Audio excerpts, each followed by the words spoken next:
So when you're in law school, this is when you went to the Bahamas on spring break and met your Yes. first wife? Yeah, well, yeah, and actually, when I wasn't in law school, I was in college, and I was a senior I was a junior in college. I got my $85 tax return, and with a bunch of guys, we got in a car and we went down to Fort Lauderdale. Ah, Fort Lauderdale, okay. And, I found out you could go to Nassau for 20 bucks round trip, and I'd never been in a commercial airline. Yeah. So I convinced 2 of my buddies to go on a commercial airline to go to Nassau. And by the way, remember those days? You got dressed up to go on an airplane. Yeah, It was that's like a right. big Yeah, deal. that's Yeah, right. right. And to make a long story short, we thought there'd be more, there'd be less just dancing and drinking, and not that these guys opposed it, but there'd be college girls there. And it turns out we go to the beach and they're all locals, and there's nobody there. All the hotels had at the time, the British Colonial Hotel had a chain link fence that ran down the length of the property out into the ocean.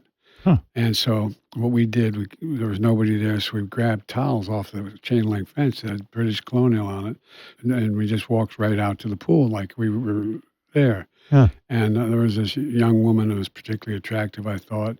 I said, I'm going to go talk to her. And this other guy, Mike, said, no, I'm going. And the third guy flipped a coin, I won. Wow. And then we went and sat down, and I'm talking to Would her. you have honored that if when you flipped the coin, if the other guy won? No, Yeah. that was the deal. That was the deal. That was the I deal. mean, And so anyway, to make a long story short, I'm sitting talking. I said, "Hi, my name's Joe Biden.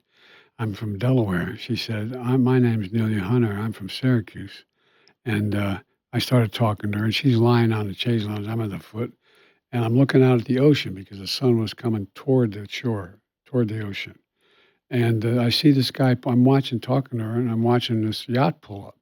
The guy gets out with that, the hat and the white pants, and he gets in the dinghy and he rows ashore. And I'm just curious watching him. And he walks right up to Neilia, where I'm sitting by the pool. He said, "Neilia, we on for dinner tonight?" She said, "Oh, I'm sorry, John." She said, "Joe and I are going to dinner. I apologize." He huffed off. She said, "I'm so embarrassed. I didn't mean, I just didn't want to do." I said, "Why don't we go to dinner?" I had 22 bucks left, I think it was. So we go to this place to dinner, and you could buy McDonald's hamburgers for 19 cents in those days. So at this nice restaurant, I order a hamburger. Her family had money, right. but she ordered the same thing. She was very gracious. And the bill comes, and I was 20 bucks short, and I could feel a tap under the table on my knee. And I put my hand down, she put 40 bucks in my hand. Oh my God. And she said, "I'm so embarrassed." She said, "Oh, it happens to my dad all the time." It never does. Oh, you had to fall in love right in that moment. By the way, I did. And we're walking her back. I never kissed her, never went in her room, never went to bed with her. And I'm like a horse's tail. There's, how there are those chains that separate parking lots from the walkways. Yeah. I go to jump over, I trip, fall flat in my ass. And she said, "Oh, it's okay, it's I." And I said, I got up, and it was a stupid thing to say. I said, "I think I'm going to marry you." And she looked at me, my word is Biden. She said, "I think maybe." I quit the football team and started to commute every single weekend up to Syracuse, New York, which I did. Wow. Unbelievable. Like that.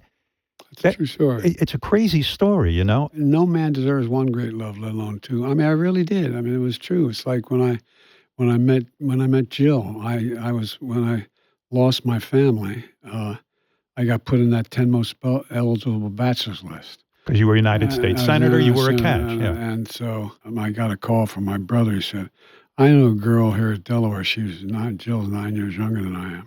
She said, "And you'll love her. She doesn't like politics." Well, that's my point about your family. You had a daughter and 2 sons, and you had a young family. You had just been elected to the United States Senate, and the worst thing ever happens in your life. It's a horrible tragedy. Your wife was in a car accident, some truck hit her, and I get the chills when I say it because I can't imagine this kind of loss.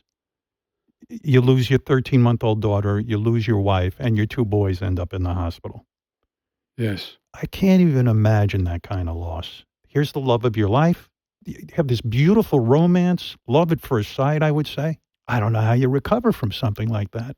So here's the key question, and maybe it's a difficult one to really get into, but when you lose the love of your life and you lose your 13-month-old daughter, which again, it gives me the chills even to say it to you, and I hate bringing it up, but at the same point, I think it's useful that you described you were suicidal at that point. You thought about it. Well, what I said was, I can understand you don't have to be nuts to commit suicide. I used to say, I said, I don't drink. Not, that's not a virtue.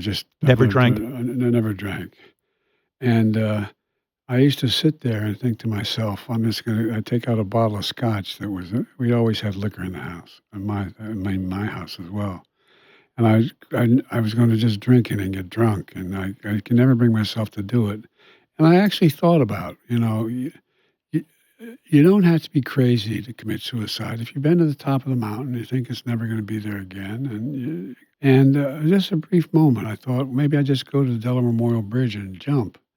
Wow. But I had 2 kids. My boys, when we started to date Jill.